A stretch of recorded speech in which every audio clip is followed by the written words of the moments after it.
오늘은 부활 후 넷째 주일을 맞이하고 있습니다. 죽음을 이기시고 부활하신 주님이 항상 여러분과 함께 하시기를 간절히 축원합니다. 어떤 분이 목사님에게 물었습니다. 부활절 이전과 부활절 이후의 신앙생활은 어떻게 다를까요? 목사님이 대답했습니다. 부활절 이전에는 세상에서 주님 쪽을 바라보았다면 부활절 이후에는 주님 쪽에서 세상을 바라보는 것이다. 그렇습니다. 부활절 이전에는 우리가 십자가에 달리신 주님을 바라보았다면 이제 부활절 이후에 우리는 부활하신 주님의 눈으로 세상을 바라보아야 합니다. 우리가 주님의 눈으로 세상을 바라볼 때 우리에게 빼놓을 수 없는 것이 일과 하나님과의 관계입니다. 우리가 세상에서 하는 일은 하나님과 어떤 관계가 있는가? 또 우리는 어떻게 그 일을 해야 하는가? 그 일은 우리에게 어떠한 의미가 있는가? 우리는 가끔 주변에 그런 사람들을 보게 됩니다. 돈은 많이 벌었는데 벌고 보니 그것이 인생의 전부가 아니라고 생각을 하면서 호련히 아프리카로 봉사와 선교를 떠나는 사람들이 있습니다. 사업을 하다가 어느 날 그만두고 대학의 사회복지학과에 입학하는 사람도 있습니다. 평범한 주부로 살다가 어느 날 갑자기 복지관에 가서 봉사를 시작하는 사람도 있습니다. 60대 중반에 은퇴하고 늦깎이 학생으로 신학교에 입학한 장로님도 계십니다. 우리 주변에 이러저런 마음의 감동 때문에 작고 큰 삶의 변화를 결단하는 사람들이 있습니다. 그렇다면 우리는 이런 질문을 해볼 수 있습니다.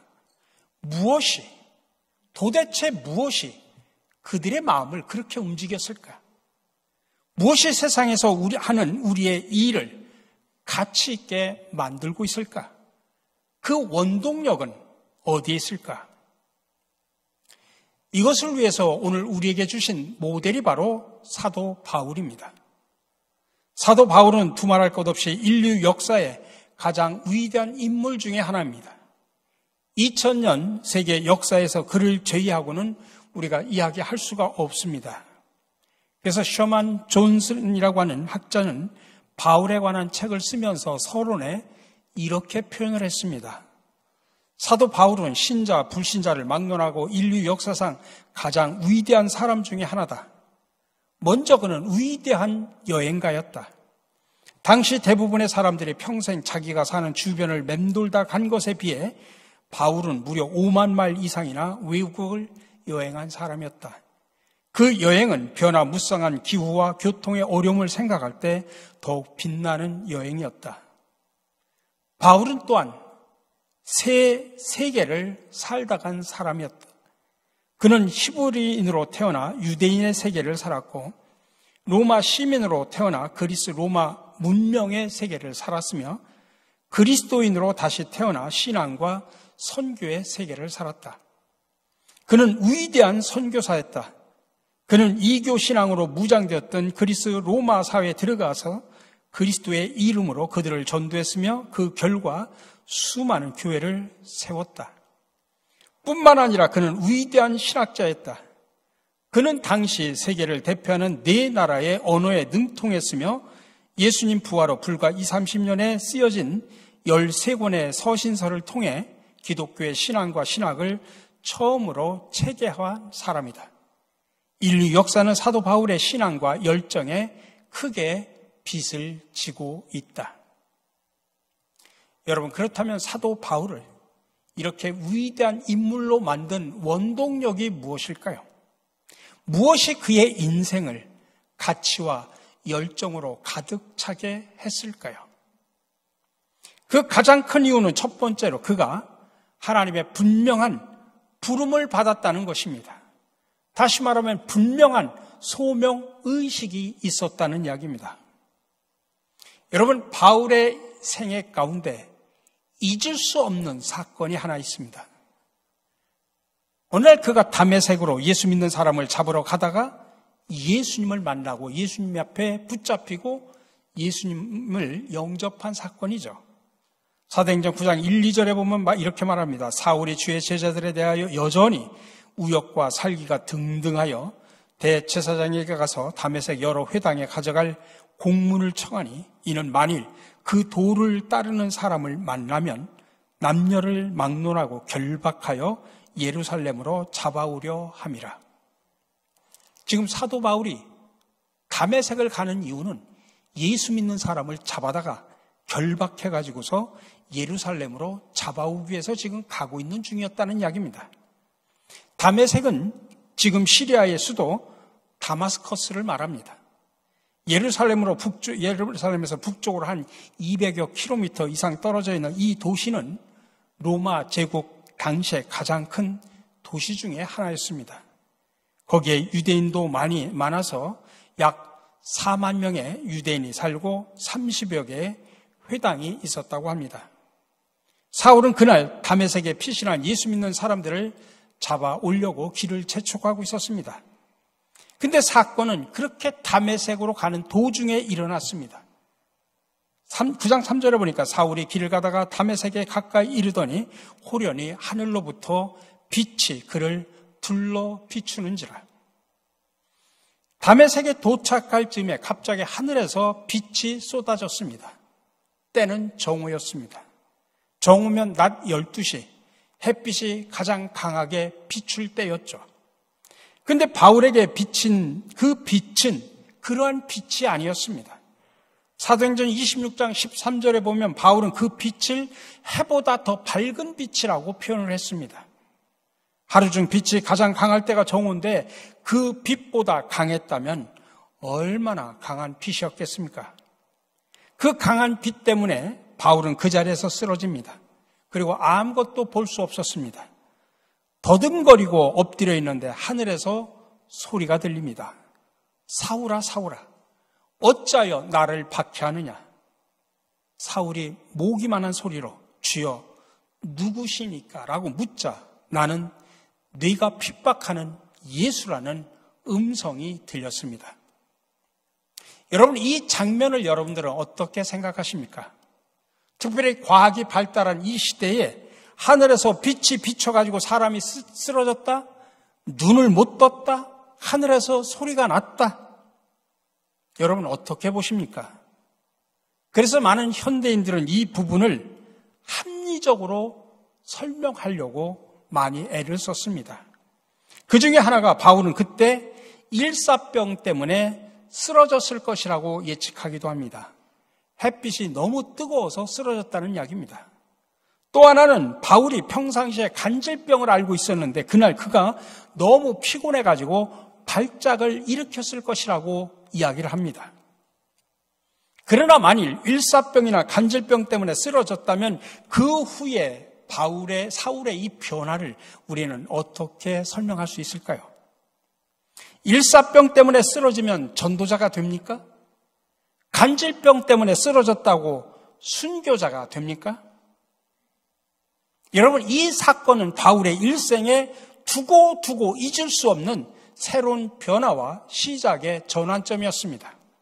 그래서 이 이야기는 사도행전에 무려 3번이나 반복해서 나옵니다. 9장에서도 나옵니다. 그리고 9장에서 일어난 일을 오늘 본문 22장에서 다시 반복합니다. 또 뒤에 26장에서 아그리빠 왕 앞에 신문 받을 때도 또 똑같이 이야기합니다. 거기 26장에서는 가시채로 뒷발기를 하던 그를 주님이 불렀다라고 그렇게 표현합니다. 26장 14절을 보니까 사울아 사울아 네가 어찌하여 나를 박해하느냐? 가시채를 뒷발질하기가 네게 고생이니라. 가시채라고 하는 것은 농부들이 말 안 듣는 소의 발에다가 채우는 족쇄를 말합니다.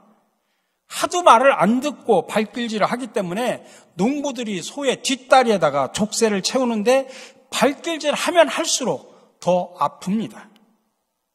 하나님은 이처럼 하나님을 향해서 쉬지 않고 발길질하던 그 사울을 그렇게 부르셨다는 이야기입니다.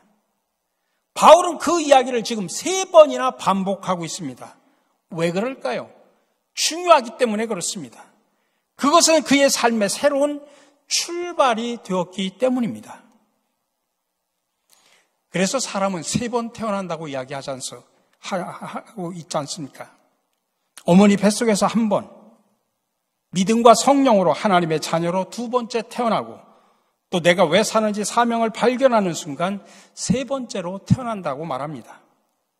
내가 왜 사느냐 하는 것은 하나님이 우리를 부르실 때 생깁니다.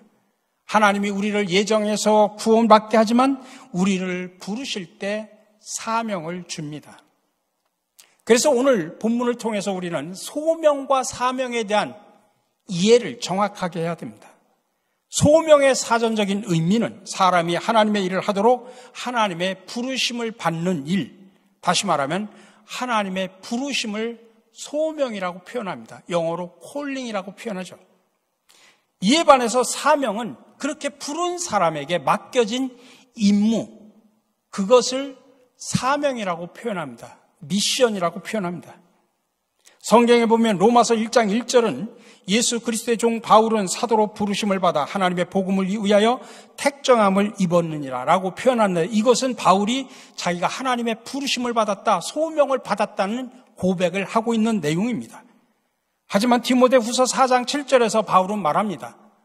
나는 선한 싸움을 싸우고 나의 달려갈 길을 마치고 믿음을 지켰다. 그 말이 무슨 말이냐면, 나를 부르신 하나님께서 나에게 사명을 주셔서 내가 그 사명을 가지고 지금까지 선한 싸움을 싸워왔고 달려갈 길을 달렸고 믿음을 지켰다. 사명에 관한 이야기를 지금 하고 있는 것입니다. 소명이 하나님의 부르심이라면 사명은 그 소명을 감당하기 위해 죽기까지 순종하며 나가는 믿음의 결단과 의지를 말합니다. 그러므로 소명에서 사명이 나옵니다. 우리가 구원은 하나님의 자녀로 태어나는 것이지만은 사명은 하나님의 자녀로서 사는 이유와 목적을 우리에게 가르쳐 줍니다. 세상에는 3가지 일이 있습니다. 하고 싶은 일이 있고, 할 수 있는 일이 있고, 해야 할 일이 있습니다. 하고 싶은 일은 자기의 성취와 실현에 관한 이야기입니다. 할 수 있는 일은 자신의 능력과 관심에 관한 일입니다. 해야만 하는 일은 삶의 이유와 목적에 관한 이야기입니다. 사람은 하고 싶은 일로 자신의 꿈을 이룹니다.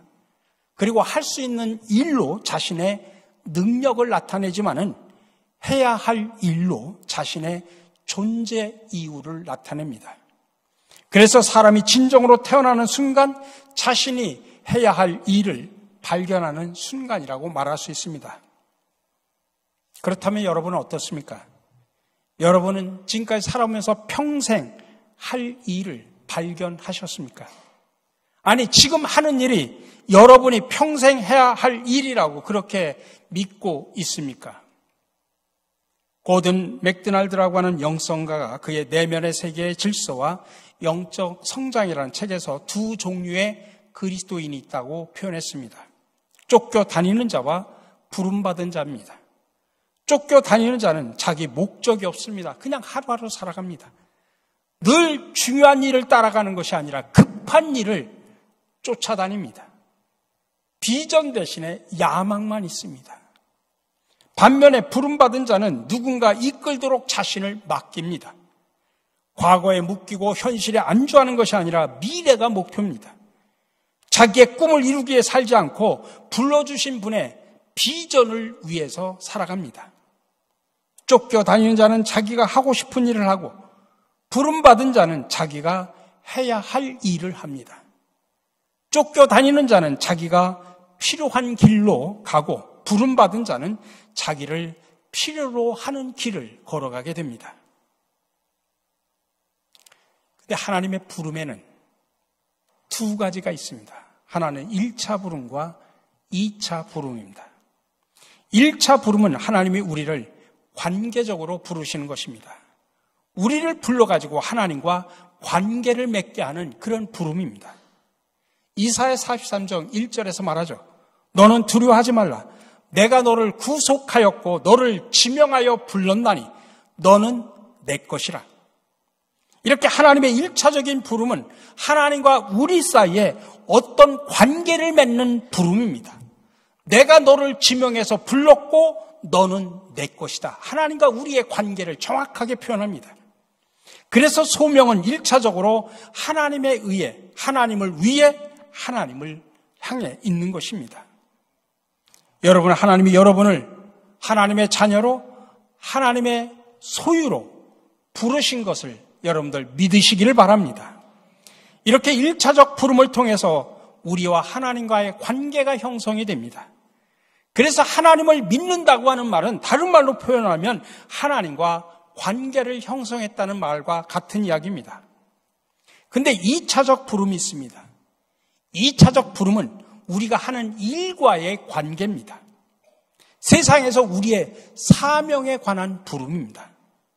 내가 하나님의 부름을 받고 그와 관계를 맺으면 그에 걸맞는 일을 우리에게 주십니다. 우리는 그것을 사명이라고 표현합니다. 우리말에도 이 일을 여러 가지로 표현하죠. 직업 있고, 천직 있고, 성직 있습니다. 어느 분은 그것을 3M으로 표현했습니다. 직업은 money, 돈을 가져다 줍니다. 천직은 meaning, 의미를 가져다 줍니다. 성직은 미션, 선교를 가져다 줍니다. 하나님이 주신 일의 종류는 다르지만 사실 본질은 하나입니다. 우리가 하는 일을 돈과 관련시키면 직업이 됩니다. 의미와 관련을 시키면 천직이 됩니다. 하나님과 관련시키면 성직이 되는 것입니다. 여러분, 일이 다른 것이 아닙니다. 똑같이 하나님이 주셨고 모두가 다 하나님의 일이라는 사실을 기억하셔야 됩니다. 우리의 생각에 따라 직업이 되고 천직이 될 수도 있고 그게 성직이 될 수도 있습니다. 여러분, 성직은 꼭 목회자가 되고 선교사가 되어야만 성직이 되는 것은 아닙니다. 자기가 하는 일을 하나님의 일로 여기면 그것이 여러분 성직입니다. 하나님의 1차적인 부름을 믿음으로 받고 2차적인 부름을 은혜로 받으면 여러분 그게 바로 성직입니다. 그래서 마르틴 루터는 이렇게 표현했습니다. 주일날 성당에서 미사를 집례하는 신부의 일이나 평일날 목장에서 젖을 짜는 목동의 일이나 다 똑같이 하나님의 일이다. 2차적 부름에 있어서는 신부가 하는 일이나 목동이 하는 일이나 다 성직이라는 이야기입니다. 우리는 일을 바꿔야 좋은 일이라고 생각하지만 하나님은 일에 대한 우리의 태도를 바꾸라고 말합니다. 여러분, 창세기 하나님은 정원사였고 신약의 하나님은 목수였다는 사실 아십니까? 직업을 바꿔야 거룩해진다면 예수님은 목수의 일을 그만두셔야 했습니다. 사도 바울은 텐트 만드는 일을 그만두어야 했습니다. 피장의 시몬은 가죽 만드는 일을 그만두어야 했습니다. 여러분, 세리장 삭개오가 예수님을 만나고 세리 직업을 그만뒀다는 이야기가 성경에 나옵니까? 하룻밤을 삭개오와 함께 보낸 주님은 삭개오에게 직업을 바꿔라 한마디도 그렇게 말씀한 적이 없습니다. 삭개오는 직업을 바꿔서 거룩해진 게 아니라 사람이 바뀌어서 직업을 거룩하게 했다는 사실을 아셔야 됩니다. 하나님은 우리에게 밥벌이 하라고 일을 주신 것이 아닙니다. 모든 일은 하나님에게서 오고 하나님을 위하여 일하도록 주셨습니다. 1차로 하나님의 자녀로 부르신 하나님이 2차로 하나님을 위하여 일하도록 우리에게 일을 주신 것입니다. 우리는 일을 하고 싶어 하는 것이 아니라 해야 하기 때문에 하는 것입니다. 하나님이 주셨기 때문입니다. 우리는 우리가 해야 할 일을 하게 되면 하나님은 또 그 일을 할 수 있게 하고 또 잘하게 능력을 주신다는 사실을 기억하시기 바랍니다. 우리가 바울의 삶을 한마디로 요약을 하면 그는 하나님의 부름을 따라 살았고 사명을 감당하다가 최종적으로 승리를 했습니다. 바울이 다메섹에서 1차 부름을 받고 2차 사도의 삶을 시작했습니다. 오늘 본문에 보면 그는 1차 부름을 받은 후에 사울이 뭐라고 이야기하냐면 주여 무엇을 하리이까?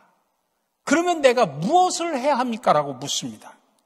그래서 사도의 삶으로 그의 삶을 인도하셨습니다. 자, 하나님께서 그런 귀한 일을 맡겨주셨으면 그의 앞길이 평탄하도록 만들어 주셔야 되지 않습니까? 근데 사도 바울의 삶이 평탄했습니까? 아닙니다. 아나니아에게서 안수받고 떠난 날부터 로마에서 순교하는 날까지 그 어느 한 날 평탄한 날이 없었습니다. 고린도전서 16장 9절에 보면 이렇게 표현이 있습니다. 나에게 큰 문이 활짝 열려서 일을 많이 할 수 있는 기회가 왔습니다. 그러나 방해를 하는 사람도 많이 있습니다. 어떻게 보면 참 역설적이죠. 큰 문이 활짝 열려서 일할 수 있는 기회를 많이 줬는데 동시에 방해하는 사람, 대적하는 사람들도 많아졌다는 이야기입니다.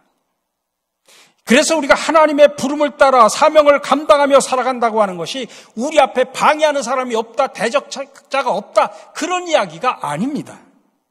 우리가 그 부르심과 사명에 따라 살다 보면 나중에 최후에 하나님께서 승리하도록 해주신다는 이야기입니다. 찰스 스윈들이 그의 책에서 이런 표현을 했습니다. 바울의 비판자들은 안디옥에서부터 마게도니아 해안까지 그리고 예루살렘에 돌아가는 그날까지 그가 가는 곳마다 끈덕지게 따라다니며 괴롭혔다. 바울에게는 사람들의 반응이 잠잠할 때가 거의 없었다. 사도 바울의 일생은 정말 평탄하지 않았다는 이야기입니다. 그럼 어떻게 그 모든 것을 이겼을까요? 다른 것 없습니다. 하나님이 위에서 부르신 소명에 순종하고 복음 전도의 사명을 가지고 일생을 살았기 때문입니다.